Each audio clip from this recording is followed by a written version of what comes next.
መለመላዬን ሆኜ መሃል አስፋልት ላይ የሮጥኩ ነው። ድንገት ያዙት እብድ ነው የሚል ድምጽ ከኋላ የተሰማኝ። ከየት መጡ ሳልል ነጭ ጋውን የለበሱ ሁለት ሰዎች ብብትና ብብቴን ይዘው አስቆሙኝና ከተማ ውስጥ ያሉትን እብዶች እየለቀምን ነበር። ጥሩ ሰዓቱን ያገኘን አለኝ አንደኛው። ኧረ እኔ እብድ አይደለሁም፣ ልብሴን ሌባ ዘርፎኝ ነው። ኧረ በመድኃኒዓለም ጤነኛ ነኝ ልቀቁኝ። ኧረ ከሁለት ሳምንት በኋላ ሙሽራ ነኝ ልቀቁኝ። ማን ይስማኝ? እንደነሱ ጋውን የለበሰ አጠር ያለ ሰውዬ ፊት ለፊት መጣና የእብድ ሙሽራ አይተን አናውቅም። የድሮ እብድ ሰውነቱ ላይ እራፊ ጨርቅ እንኳ አያረግም ነበር። የዘንድሮዎቹ ግን ቡታንታም መታጠቅ ጀምራቸዋል። ጥሩ ለውጥ ነው ብሎ ክንዴም ያህል መርፌ ከኪሱ ውስጥ አውጥቶ እንደ ጮቤ መቀመጫ ላይ ወጋኝና ወደ መኪናው ሰዱት ብሎ ትእዛዝ ሰጠ። በቤት ክራይ ያልዞርኩበት ሰፈር ያረገጥኩት መንደር የለም። በዚህ ዙረቴ እስከ ዛሬ ልጓጭ ወይም ቆራሌው ጀምር ኑሬን አሻሽን ነበር። ያላካለልኩት ጉራንጉር ባለመኖሩ ማጂላድ የሚል ቅጽል ስም ወጥቶልኛል። ከአከራዮች አመልጋ ተላምዶ መኖር ከብዶኛል። ከዕለታት አንድ ቀን ሀገር ሰላም ብዬ ሽንት ቤት ቁጭ ብዬ ዓለሜን እያየው እያለ የሽንት ቤቱ በር ተንኳኳ። ሰው አለ ለማለት ያህል ጉሮሬን ብዬ ጠራረቅኩ።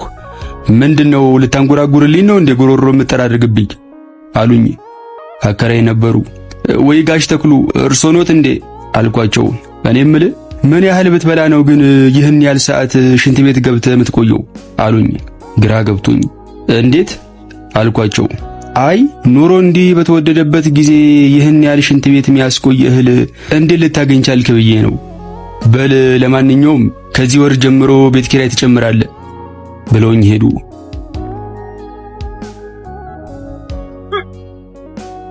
የሆነ ጊዜ ደግሞ አዲስ የቀየርኩት ቤት የገዛሁትን ቲቪ ይዤ እየገባው ከአከራዋ ጋር ፊት ለፊት ተፋጠጥን። ሰላም ዋልሽ ብያት ልገባ ስል እኔ ያስከው ቲቪ ፍላት ነው እንዴ አለችኝ። ፈገግ ብዬ አዎ አልኳት። ጎድ እኮ ነው። እኔ ኮሌስትሮል በያዘው ቦርጫም ቲቪ እያየው አንተ በፍላት ቲቪ ታያለህ። በል ከኪራዩ ጋር አብረህ የጂም መስሪያ ብር ትሰጠኛለህ አለችኝ። ግራ ገብቶኝ የምን ጂም መስሪያ እንዴ? የቲቪን ቦርጫ አጥፍቼ እንዳንተ ፍላት ላረገው ነው አለችኝ። ደም ፍላት ይዞኝ ራሴን ተቆጣጥሬ ወደ ቤት ገባው።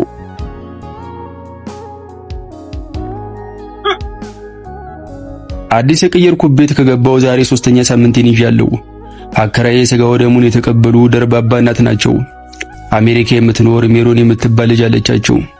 የሆነው እሑድ ቀን ድንጋይ ላይ ቁጭ ብዬ ፀሐይ የሞኩ እያለ ነጠላቸውን አድርገው ከቤት ወጡና አንድ ቀን እንኳን ሰንበትን ጠብቀ ቤተክርስቲያን ስትስም አይቼ አላውቅም፣ ና እስኪ ዛሬ አብረን እንሂድ አሉኝ።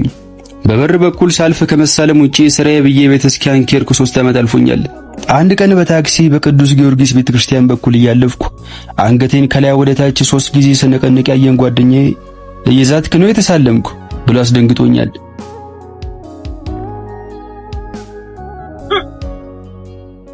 አከራዬ ጋር የእናቴ ያህል ተላመድኩ። ልጃቸው ከአሜሪካ የምትልክላቸውን ብር ከባንክ እያወጣው ሰጣቸው ጀመር። የሆነ ቀን ቤቴ ቁጭ ብዬ ጥፍሬን እየቆረጥኩ እያለ በሬ ተንኳኳ። ተነሳውና ከፈትኩ። አከራዬ በር ላይ ቆሟል። ደህና ዋሉ እትዬ ግቡ አልኳቸው። አይ አልገባም ልጄ አንዲት ነገር ላማክርህ ነበር አሉኝ። ምን አልኳቸው። ትንሽ ዝም አሉና ልጄ ከአሜሪካ ብለው ንግግራቸውን ሳይጨርሱ ሐሞቴ ሲፈስ ተሰማኝ። ፈጠን ብዬ እሺ ለቃለሁ አልኳቸው። ምንድነው የምትለቀው ብለው ተቆጡ። ያው ቤቱን ነዋ ልቀቅ ሊሉኝ አይደለ? ኧረ አይደለም ልጄ አሉ የተሽቆጠቆጡ። ታዲያ ምንድነው? እንደው ልጄ እንደነገርኩ ልጄ ከአሜሪካ ልትመጣ ነው። ስላንተም ሁሉን ነገር ታውቃለች። መልካም ጸባይ እንዳለ ከጎኔ ሆነ እንደምታግዘኝ ሁሉንም ነገር ነግሬያታለሁ እና ሳትማረክብ አልቀረችም አሉኝ ፈገግ ብለው። እና አልኳቸው ቀጣይ የሚያወሩትን ነገር ለመስማት እየጓጓው። እናማ በስልክ ላወራው ፈልጋለሁ ቁጥሩን ስጭኝ ብላኝ ቁጥርን ሰጥቻታለሁ እና ብለው ንግግራቸውን ሳይጨርሱ ስልክ ያቃጨለች ሜሮን ነበረች።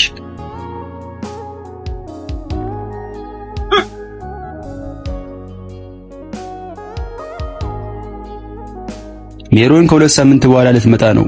ሸራተን ድል አድርጋ እንደምትደግስና እንደምንጋባ ነግራኛለች። ሌላውን ነገር ሁሉ እርግፍ አድርጌ ቀን ሙሉ ከሷው ጋር ስልክ ማውራት ስራ የሆነ ቀን አመሻሽ ጭር ያለ መንገድ ላይ እጄን ኪሴ ውስጥ ከትቼ የተራመድኩ ነው።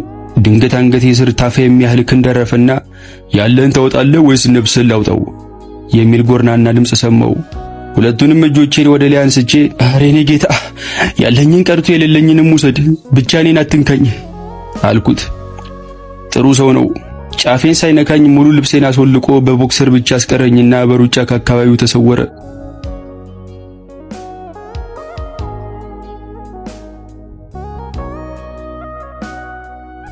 መለመላዬን ሆኜ መሃል አስፋልት ላይ የሮጥኩ ነው። ድንገት ያዙት እብድ ነው የሚል ድምፅ ከኋላ የተሰማኝ። ከየት መጡ ሳልል ነጭ ጋውን የለበሱ ሁለት ሰዎች ብብትና ብብቴን ይዘው አስቆሙኝና ከተማ ውስጥ ያሉትን እብዶች እየለቀምን ነበር። ጥሩ ሰዓት ነው ያገኘን አለኝ አንደኛው።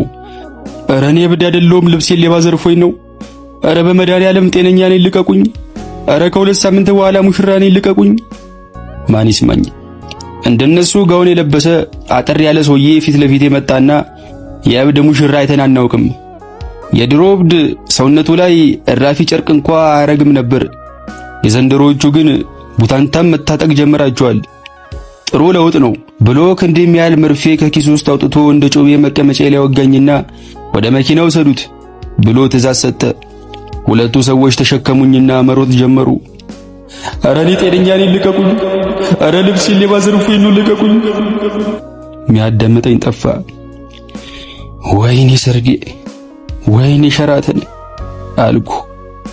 አሁን የእውነት ላብድ ነው መሰለኝ።